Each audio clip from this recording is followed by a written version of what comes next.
To another edition of Official Word Sports. I'm here with my co-host Stevie D. Stevie D, we are flying by in this NFL season. Let's just be honest. I mean, we're already at week 4 of the season, and we talked about this before. The build-up, the anticipation. The sleepless nights leading up to the draft, who are you going to get, the schedule release, all of that seems like a distant memory. We're basically a quarter of the way through. Think about that. Yeah, I equate it to like when you take a week off and you have, you're off from Saturday to so you get 9 days off with the weekends, and you're like, get to Tuesday, I'm like 40% through. Now I'm at 50%. That's what I'm at. I'm counting. I'm like, we're just a little bit under 25% because of the 17th game, right? So during the regular season, we're at like 25%. It's like, oh my God, 25% of the season's over. And it's insane. It's depressing. But on a good note, week 3 was very favorable to the men in green. And no, Jay, we're not talking. It's week 4. Not week 3. Week 4 was very there you go. And Jay, we're not talking about you, Jay. We're talking about the other men in green, Stevie D. Man, congratulations, buddy! Congratulations! It was a really good win. It was a great game. That was a great game. It was a great game. It truly was. From a Jets perspective, obviously seeing Zach Wilson do things that we haven't seen him do, and let him really air it out. I thought he really was the commander-in-chief kind of. Getting a little love. I'm talking about Jets love, baby. The Blonde Bomber. That's what we're going to give him the nickname now, the Blonde Bomber. The Blonde Bomber, I thought he Hold on. What? Hold on. What? Very quick on the trigger there, Mrs. D. Did we have a conversation last week after the show? Was there a conversation there in that DeCola household? Oh, well, there's always a conversation. Setting some expectations to come out of the gate fast that you needed to see. Because let me tell you, it was dominated by Bills Mafia last week. And I don't even set that up. You're setting all that up with all your Buffalo Bill fans and all that. Right off the bat, there it is. There it is. Mrs. D pops in. Let's see it again. One more time. One more time. Well, but that's the new nickname for Zach Wilson, the Blonde Bomber. I love it. So, back to after I got derailed. See, you don't like me talking good about my Jets. You don't like to, keep me down. I am applauding for your Jets. I am applauding for your Jets. Wait, hold on a minute. Hold on. Oh, boy. There you go. That's right, Mrs. D. Thank you, Mrs. D. The check is in the mail. I got nothing right now. Wait, please continue with what you were going to say. The Blonde Bomber. No, I honestly, in all seriousness, I thought we saw a lot of great things from Zach Wilson, especially with the downfield passing. I liked the way he directed traffic. I mean, those throws that he made to Corey Davis. Go team, right? Yeah, go, right? And if you look at the Jets sideline, I think there was a shot of Robert Saleh like, uh-oh, what are we doing here? We're going off script here. And, we got a shout out. Another member of Bill's Mafia. There's my cousin, DJ Coles, in the house. I think I'm getting set up here. Now all of a sudden, all the Bill stuff's going to come in there. But with him directing traffic and hitting Davis, obviously, for the touchdown, and then Keenan Cole, with the downfield, they had 2 completions plus 50 yards yesterday. They actually almost had a third on the defensive pass interference of Corey Davis. So the Jets really pushing the ball downfield last week. Obviously, there's still growing pains with Zach, right? There was an opportunity from to close out that game in the fourth quarter with the out to Corey Davis, and just kind of got away from him a little bit. He threw a couple of ducks to went out to Ryan Griffin in overtime. In overtime. And then he had another one across the field, a little wobbly and short hop to wide receiver. So he's got to clean some things up. But I thought overall the command of the offense and he really had some nice plays. I thought the play calling was much better, towards the end of the second half. Except for one play. Except for one play. That play in overtime. Yeah, let me set that up for you. Let me set that up because that is a big, So the Jets are driving in overtime. Everything's going their way. Yeah, I agree, and we're going to get to them in a second.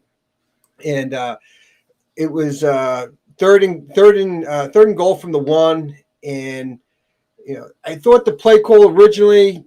You liked the play call. I was like, just get up in there with Michael Carter, but it was the kind of the bootleg, fake the handoff, pause for a second, roll out.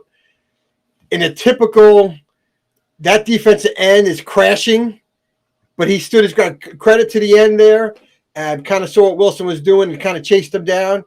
And Wilson making that rookie mistake, saying, I'm holding, and he goes out of bounds at the 4. But see, before that, the Titans played that so well because not only was it the defensive end, but you also had the outside linebacker who crashed and sealed the edge. That allowed that end to be able to string it out and almost be a spy on Wilson. I mean, it was phenomenal. I do like the play because you basically give yourself options, right? And that's what you want. You want if you run Carter up the middle, it's basically either you're getting in or you're getting stopped. Granted, you're still at the 1.5. When you roll them out, you're saying, Zach, okay, so here's your option. You're going to have 2 reads. Yep. Either you're reading for the pass to the tight end that's floating out there, or what you're going to do is you're going to see if you can hit the corner. Problem with Wilson is that he almost kind of slow-legged it around that corner. He did. And then when he realized that he had to go, it was too late. You had the guy coming, and the pursuit on that to close in on him was phenomenal, and you ended up with the 3-yard loss? Yeah. In which, I'm screaming at the tape, throw it away, and he runs out at the 4. I'm like, rookies. And, but what do? Okay, he throws it to the back of the end zone. 4th and goal at the 1. What do you do? Right. I would have went for it. I would have too. Because what gets me about the overtime is, yes, you get the ball first and you go down and kick the field goal. The other team has 4 downs no matter what until they get into field goal range if they want to go for the tie. But they automatically can redo their offense for 4 plays. Not that you want to get down to 4th down, but knowing, depending on the down and distance, you have 4 plays to get that first down to keep the chains moving, right? And look, at the end of the day, they won in overtime. But, to your cousin's point there, I thought the Jets' defense played hard. Now, Derrick Henry, it's funny. Derrick Henry, once he got the ball to the outside, Jets couldn't stop him. He was gouging that defense. When he ran in the middle, he was getting nothing. But I thought the Jets' front 4 played very hard. They had 7 sacks on Tannehill. They were hitting them. They were getting pressure without blitzes. Obviously, when you do that, it helps your secondary out. Our secondary was banged up, just like the Titans' wideouts were banged up. No shade. There's no shade here. There's no shade. Well, there's a shade. You're missing wide receiver number 1 and wide receiver number 2.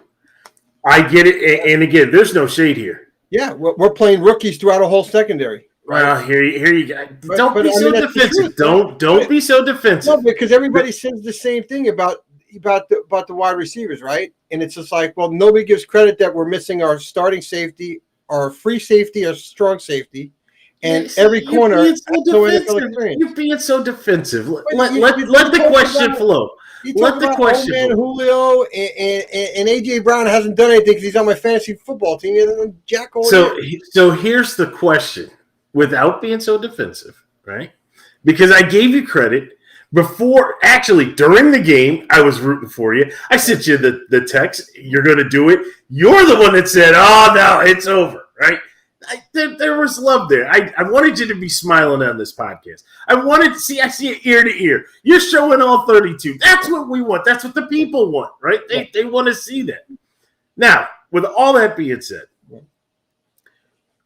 do you think if one or both were in there, not that would you have won or lost, but would Tannehill have had a different mindset in that pocket.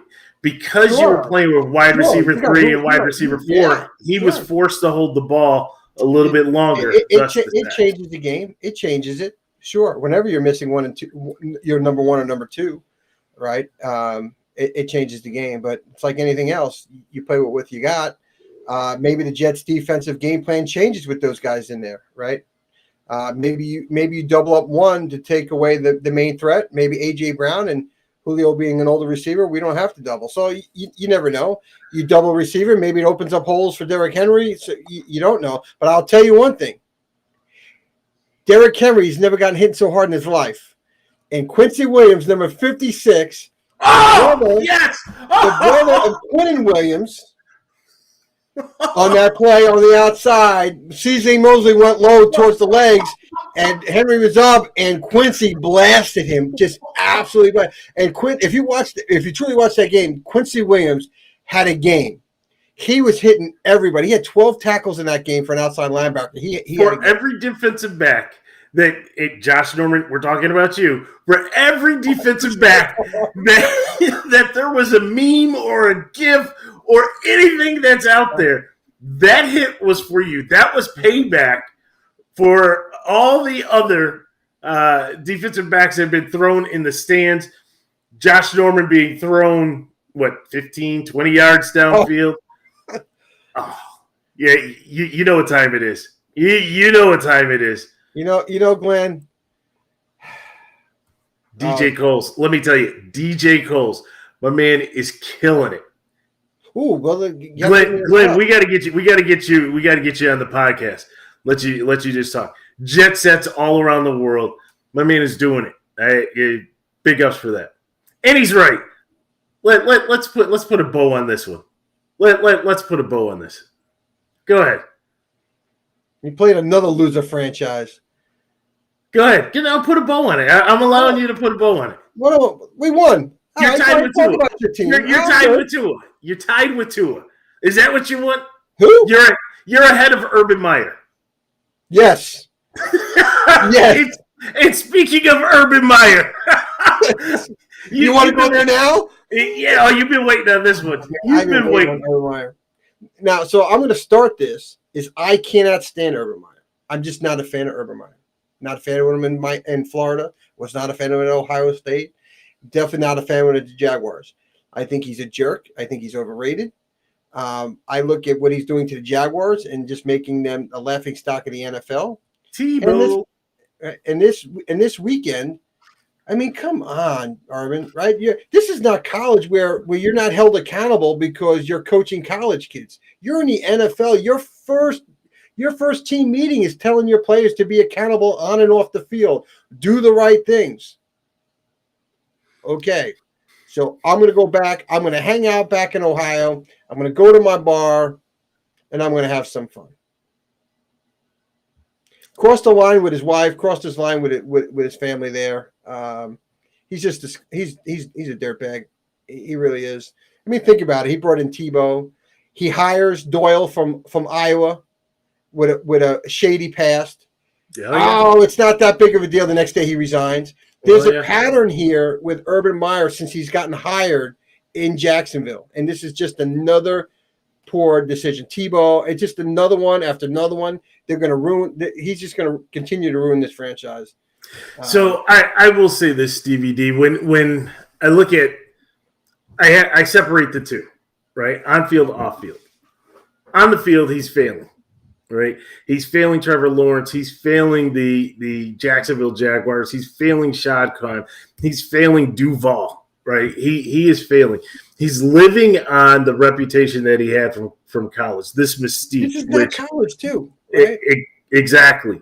And moreover, where he's failing the Jacksonville Jaguars is when you look at the reports that are coming out of the locker room, right? You're trying to coach, just like you said, you're trying to coach like this is the Florida Gators. You're trying to coach like this is Ohio State University. These are grown men getting grown men paychecks, right? Not getting college paychecks pre-NIL. We're talking grown men paychecks, right? These are grown men that have families. They're past the kid. The diapers are up, right? and you have to treat them accordingly.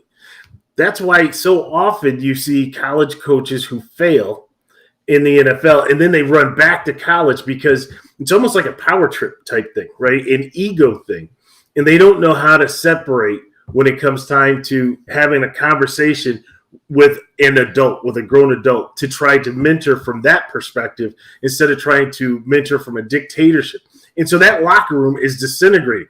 It was already bad, but there was hope, right? You had the number one pick. You're bringing in Sunshine right? You bring him in, but it's fizzling. And Jalen Ramsey told you it was already bad, and you didn't get rid of everything. And so now it's just festering. You almost have to blow the whole thing up again, right, to bring in the quality characters. And Shad Khan, it cannot be about how do we say, it can't be about the marketing aspect, right? And what name is going to sell the tickets.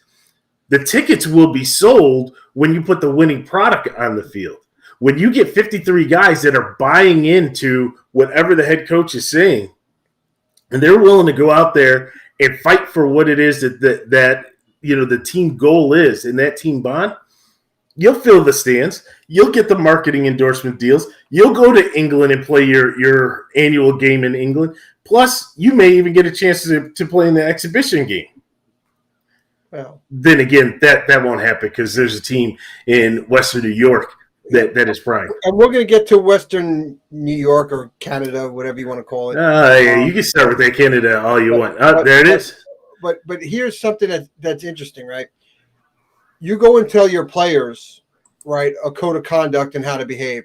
It's very eerie of how Mike Ditka lost the Chicago Bears locker room back in the 80s, okay? So Ditka told the team when it wasn't, hey, you need to focus on the field. Let's drop all the commercials and all this other stuff, and let's focus on the field.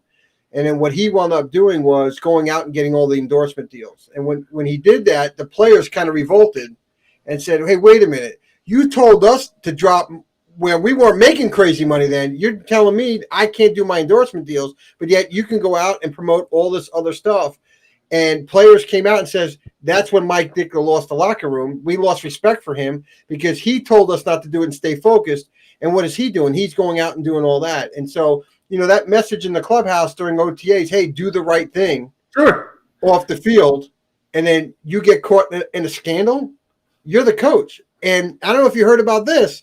Players were yelling out, hey, guys, we got to grind, right? Because he was getting grinded on. Just saying, you don't think the players are going to, take their shots at their coach. So it's almost like if you're the Jaguars, are you best to move on from this guy now and start fresh? One, before you ruin this quarterback. What are you going to do? Bring a guy from his staff up?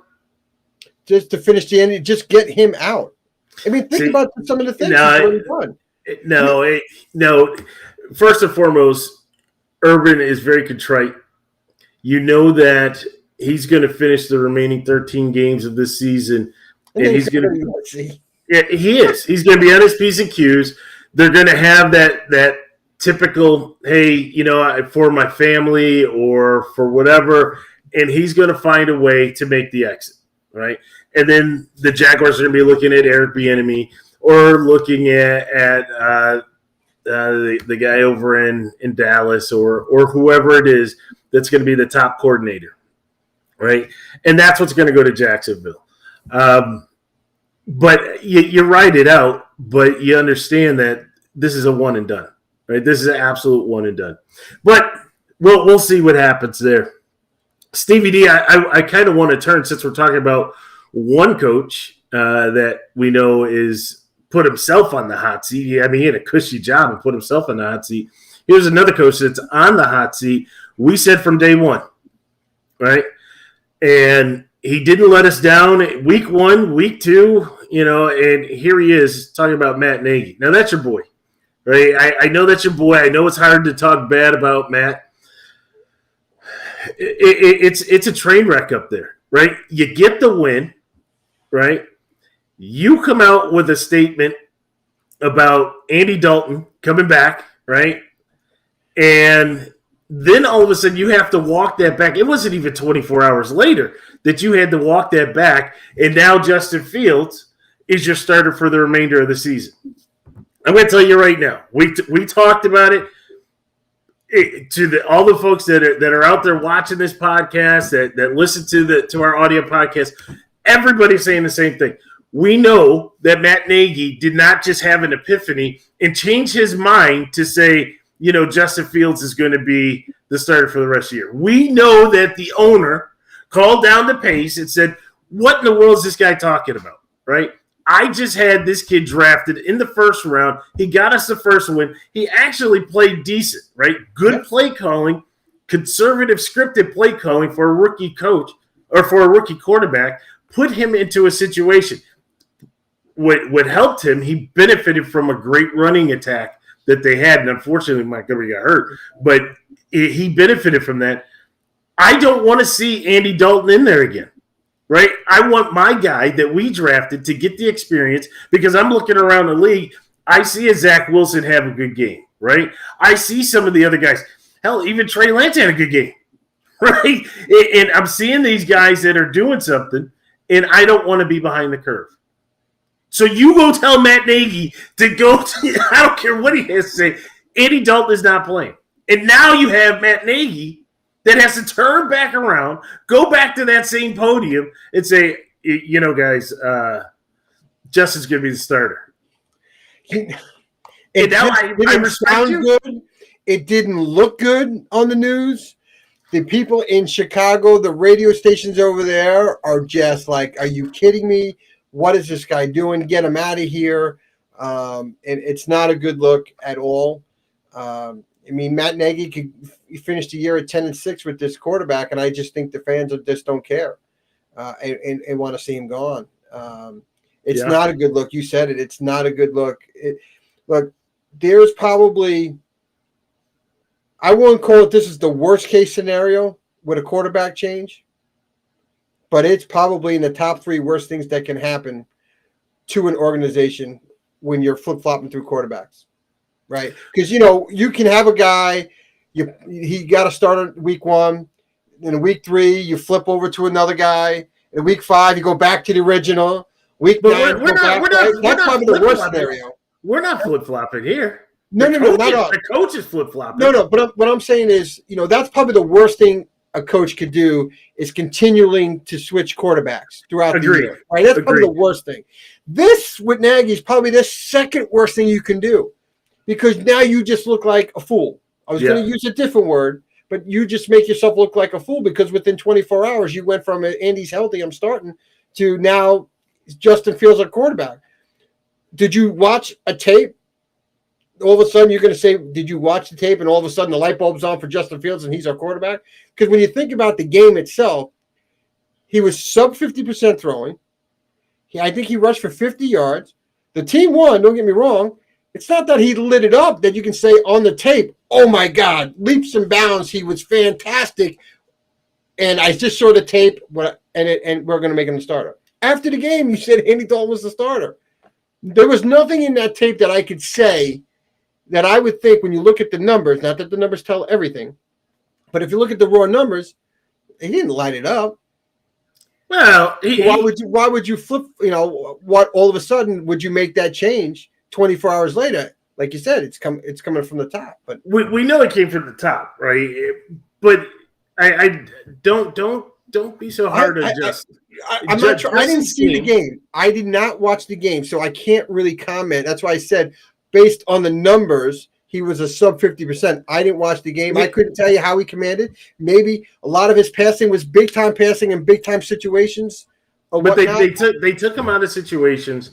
They took him out of situations where they were the dangerous situations, right? The danger zone. He was out of that. Right? It was a controlled game. They ran the ball, which is what we say all the time. When you have a rookie quarterback, you have to relieve that pressure, right? Either you have a great offensive line or you have a stout defense that will put you in plus situations when you get the ball, or you have to have a great running game. And if you have multiples, you're going to have a great year. If you have all 3 of those, you're taking your team to the playoffs, right? What they did was they put they put Justin in the best possible situation that they had so that he can be successful. Yes, he's going to miss on some passes, right? All the rookies do, but it was manageable situations. They were able to put him in that type of scenario. So I don't want it to come across like Justin just had this really bad game or had this subpar game. Again, I'm not saying that it was subpar. I just said his numbers didn't light up the chart. Again, I didn't see the game because numbers don't always dictate how a game goes. Sure. Right. And so when I looked at the numbers, the box score, he was at 40% completion percentage. His throws were down, which were good. He didn't have the turnovers. That's the key. That's the key. You cut the number of attempts down. Yeah. That's the key. Yeah. And now I feel for him because now you lost your starting running back. So who's going to be in that locker room that's going to step up to take some of that pressure off, because the young quarterback needs that running game to take the pressure off. So, but yeah, Nagy. Oof, come on, Matt.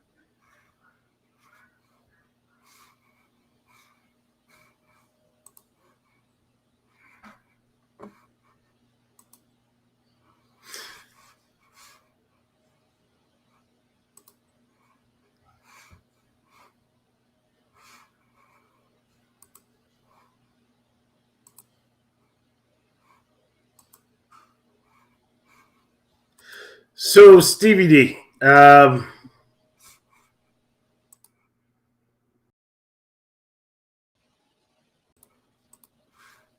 you back there with us? Yeah, I'm here, bud. Looks like we lost the audio here, Stevie D. Trying to get the audio back.